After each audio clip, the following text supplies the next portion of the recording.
Last మీరు ఏం చెప్పదలుచుకున్నారు? ఎట్లా సాధ్యమవుతుంది? ప్రజా ఉద్యమం ఏ రకంగా ముందుకు తీసుకెళ్లాలి? ఇప్పుడు ప్రజా ఉద్యమం మా సోదరులు చిరంజీవులు గారు, మరి విశారదన్ మహారాజు, తర్వాత ఎన్నో సంఘాలు కూడా ఇప్పుడు మేమందరికి సత్యం ఎక్కడుంది, న్యాయం ఎక్కడుంది, ధర్మం ఎక్కడుంది, ఎవరు నిజం మాట్లాడుతున్నారు, ఎవరు మోసం దగా చేస్తున్నారు, ఎవరు బీజేపీలో పని చేసుకుంటూ నాయకత్వం ఎవరు ఇస్తున్నారు, ఎవరు కాంగ్రెస్ కు కట్టుబడి లేకపోతే కాంగ్రెస్ కు లొంగి ప్రలోభాలకు లొంగి ఎవరు చేస్తున్నారు, నిజ స్వరూపాలన్నీ సమాజానికి తెలిసింది.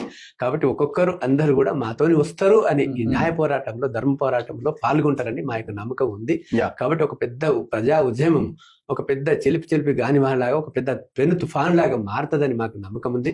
కాబట్టి ఖచ్చితంగా ఈ ప్రజా ఉద్యమంతోనే ఒక పెద్ద ఒక అద్భుతం జరగవచ్చు ఇక్కడ. ఎందుకంటే అక్కడ పెరియార్ రామస్వామి సామాజిక న్యాయం చిన్న పిల్లని టచ్ చేస్తే ఎట్లా చెప్తారో, రాజ్యాంగంలో ఉన్నటువంటి ప్రాథమిక హక్కులు, ప్రాథమిక సూత్రాలు, హ్యూమానిటీ, మానవత్వం, వీఆర్ ఈక్వల్, మన మనుషులందరూ ఈక్వల్. ఈ కుల వ్యవస్థను రూపు మార్పి అట్టడుగు మనిషి కూడా వాడు అభివృద్ధి చెందాలి. ఇప్పుడు అంతిమం అని వాళ్ళు చెప్తారు, బీజేపీలు ఆర్ఎస్ఎస్ చెప్తారు కానీ అంత్యోదయ అని చెప్తారు కానీ ఆ అంత్యోదయ మా నుంచి వస్తుంది కానీ బీజేపీతోని, ఆర్ఎస్ తోని, కాంగ్రెస్ తోని రాదు అని మేము అనుకుంటున్నాం. కాబట్టి మేము నిన్ననే చెప్పినాము, మేము పాండవులం, పాండవ పక్షపాతి పరమాత్ముడు.